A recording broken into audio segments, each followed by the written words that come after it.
Assalamualaikum warahmatullahi wabarakatuh. Berjumpa lagi Sobat Belajar. Yuk belajar tematik bersama Pak Mahfud. Belajar tematik semakin asik. Pada kesempatan kali ini kita nanti melanjutkan pembelajaran pada kelas 4, tema 1 indahnya kebersamaan, sub tema 3 bersyukur atas keberagaman. Kita mulai pembelajaran yang pertama pada sub 3 ini. Untuk muatan pembelajaran yang pertama nanti ada MUPEL IPS, Bahasa Indonesia, dan IPA. Selanjutnya untuk tujuan pembelajarannya, Sobat Belajar bisa membaca sendiri pada layar ya. Apa saja tujuan pembelajarannya?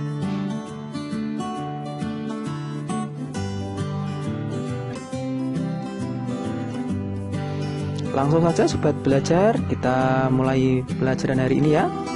Sudah siap? Tetap semangat ya. Indonesia memiliki keberagaman adat istiadat, makanan, permainan tradisional, lagu, tarian, serta lainnya. Kita perlu mensyukurinya karena dapat menikmatinya.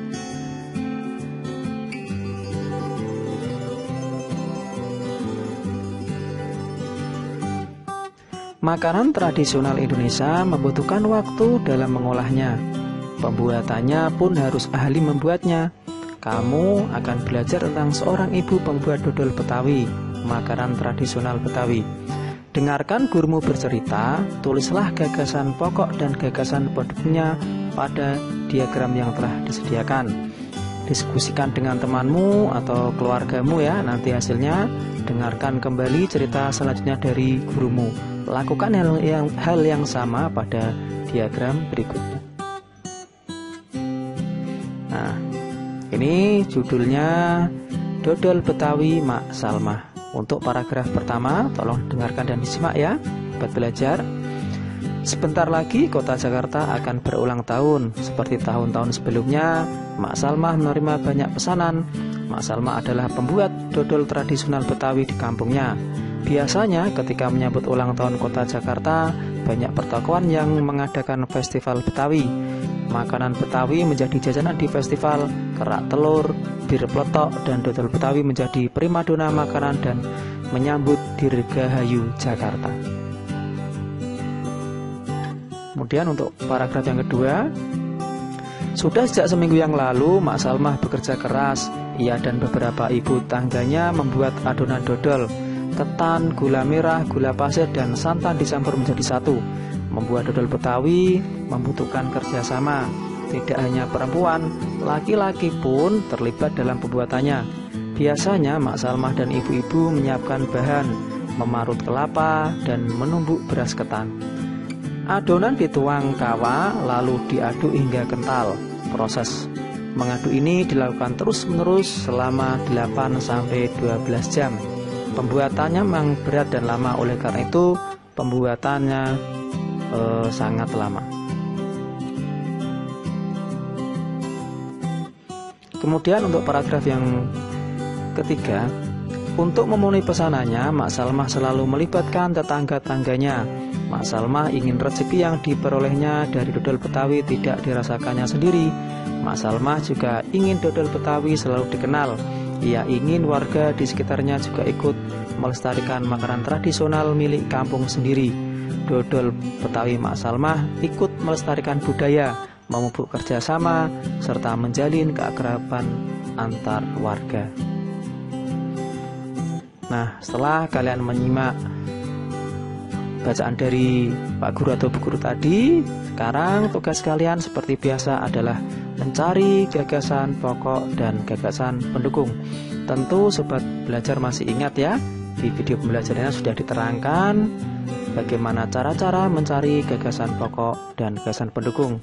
Kalau belum masih lupa, bisa membuka lagi ya video sebelum-sebelumnya dari Pak Guru, sudah ada ya penjelasan tentang mencari gagasan pokok dan gagasan pendukung.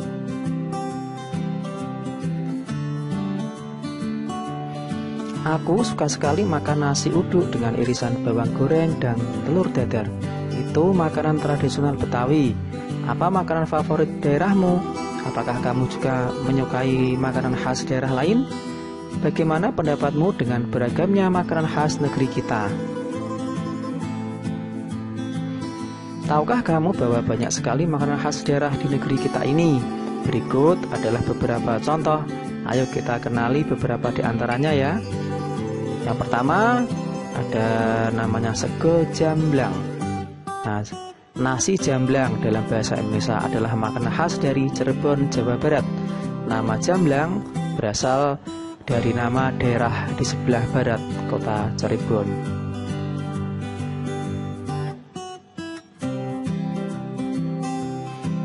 Selanjutnya ada sego pecel, tidak asing lagi ya sobat belajar.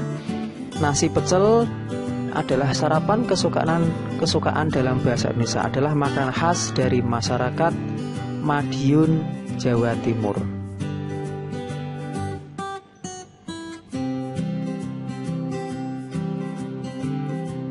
Kemudian ada lontong sayur. Lontong sayur ini sangat mudah kamu temui di Jakarta dan Jawa Barat sebagai menu sarapan favorit di sana.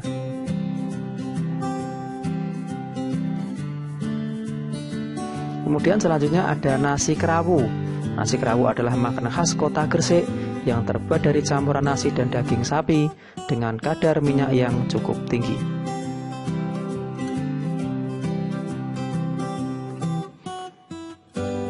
Nah, yang terakhir ada nasi gudeg, atau dalam bahasa Jawa disebut sego gudeg, adalah makanan favorit dan khas dari Yogyakarta. Bagaimana sobat belajar? Bikin lapar ya?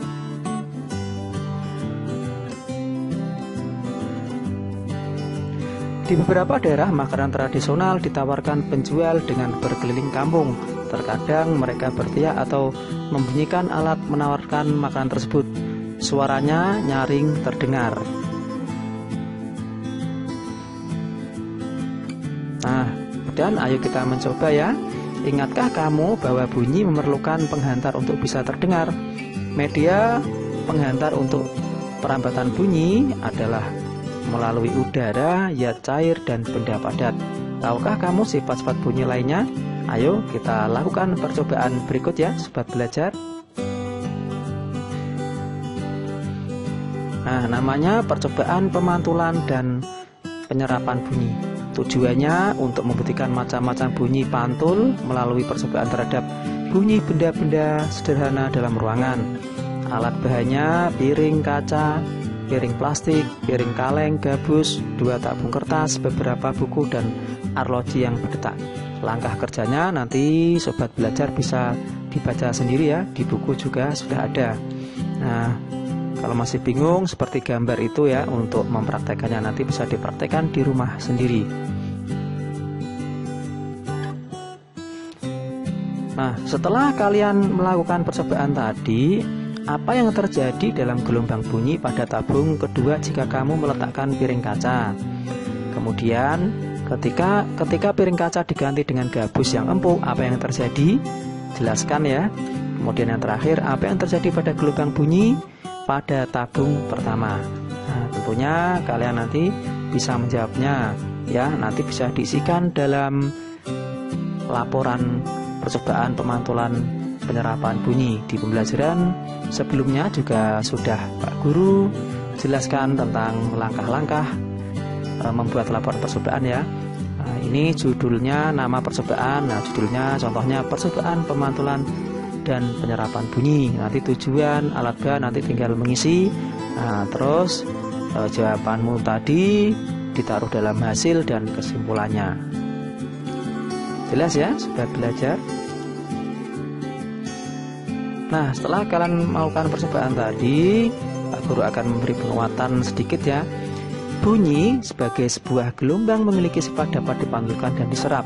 Bunyi akan dipantulkan dengan baik jika mengenai benda-benda yang keras seperti dinding batu, semen, besi, kaca, dan seng.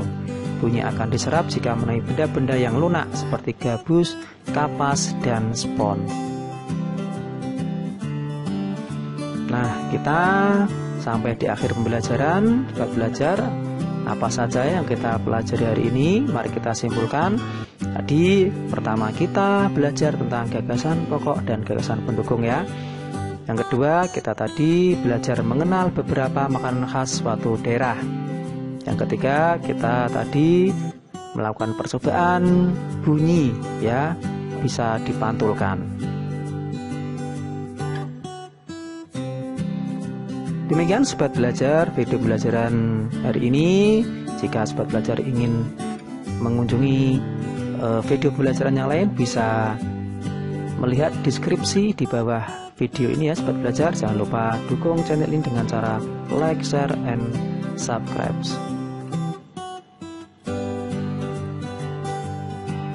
Terima kasih, semoga pembelajaran hari ini bermanfaat.